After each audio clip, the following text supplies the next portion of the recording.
player, 15th All-Star selection, tied for second all-time with Kobe and Shaq. Mr. Kevin Garnett is with us from the Boston Celtics. Great to see you. How you guys doing? KG, but I remember when you were that young fella. Where's the time just flown by? It's disappeared, man. It's flown by, right? I'm here, though. I'm here, and I'm more than flattered and honored. Anytime you're able to, be selected by fans is always, an unbelievable achievement. I'm more than humbled to be here, playing with these, like you said, these young guys, these young guns. And other than that, man, I'm just enjoying it, to be honest. 15 years one day this will mean something, but right now it's kind of over. I'm going to hit you with a hard question, DA. Let me hear it. You said this is your last one. Why? Yeah. No. Why?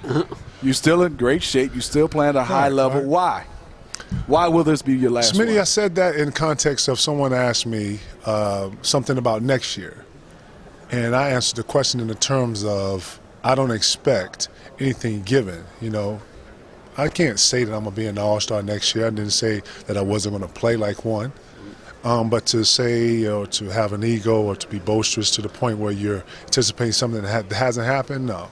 So my comments were in the form of, no, next year I don't know what's going to happen. But I know this year I'm in Houston, I'm going to enjoy it, and I got, obviously everybody down here with me.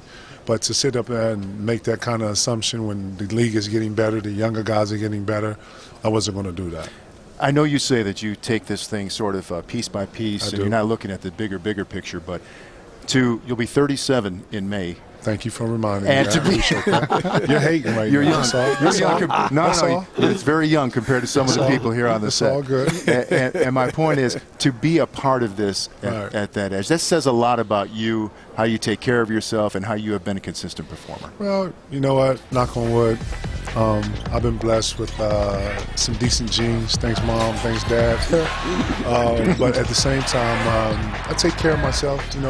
As many of you know, when you get older, you have to prepare differently. I've always been a person that very, very much so took my health very, very serious. My routine is the same every day. My meals and everything is the same every game day. I take care of myself, massages, all the stuff that I need to do, and then, being a professional, I feel like is what you need to. These are the things you have to do in order to, get yourself ready to play every night. I'm playing against younger guys, if not, I wouldn't say half my age, but we're like 3 and 4 when I first came into the league. So, to keep up and to be out here and be a presence in the game is a whole other story right now. Celtic pride is not just a phrase, it's a reality. Absolutely. We know what that means to people who've been there. Absolutely. But you guys had to draw on that, I think, after this last stretch. When you lose Rondo, you lose Sullinger, now you lose Barbosa, and you guys win 7 out of 8 before the break. How did the younger guys who maybe haven't been involved with the franchise, how did they respond so quickly to the leadership you and Paul showed? Well, what you got to know is we have a team full of guys that are willing to fight, willing to compete. Doc is probably one of the toughest coaches to play for, but he is a great coach. And that said, he pushes you to the point where, you have no limits. When Rondo went down, I think everybody jumped off the bandwagon, if not on it. But what you have to understand is that Paul has led, I have led. Mix that with a group of guys who are willing to compete and play hard every night. That gives you a chance, man. We're playing together, playing unselfish basketball. Not 1 or 2 guys that's fueling it. We got some young guys. Avery Bradley's giving us a crazy lift this year defensively. And we play together. We got obviously Jet, Courtney Lee. These guys they play really hard. And we're down to 9 to 8 guys, but we're playing extremely hard and we're playing together. And with that formula, it's hard to beat. It's hard to beat guys like that. KG, I want to talk about a player before all the injuries I thought was going to be the X factor, and he's starting to come on. Jeff Green. Right. Can you talk about him? Because a lot of people look at him and say, is he a small forward? Is he a power forward? Can he be a number 1 scorer? Assess his game, and KG, where you see the future for him. And Jeff Green's future is what Jeff Green wants it to be.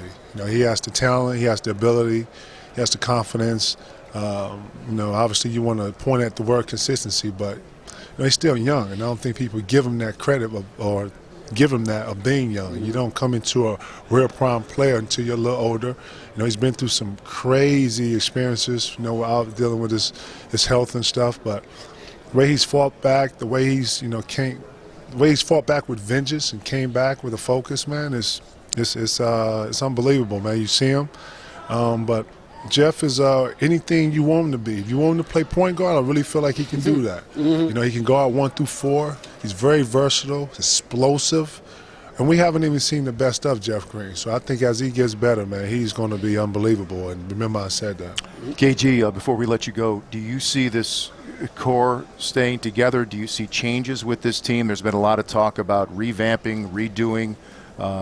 What's your perspective as the veteran leader on this team? My perspective is live green, bleed green, be what you are. We're Celtics. Front office has a plan, and that's on them. But, don't let that waver on how you come out and prepare every night. And that's where I'm at with it.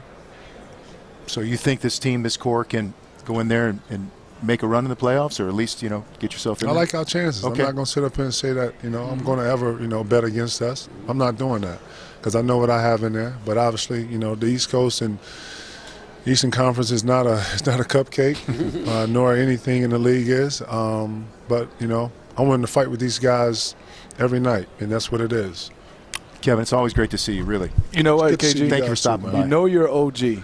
Super OG. When you're wearing house shoes. Hey, you know what? That is a sign of an OG. I'm going to break this down. When you're wearing house shoes. So check this. This is what I call my South Beach look right here. This is me on vacation in Houston. You understand? I got everybody at me like, man, where your shoes at? I'm like, what you mean where my shoes at? This is what it is. I'm ugging it out today. House shoes. I'm ugging it. You've earned the right to dress and be whatever you want to be hear right that. now. I'm not dressed. I had shoes on for 14 times I came here. 15 weeks ugging it. That's when you're OG, Vince. Ugging it. You're comfortable.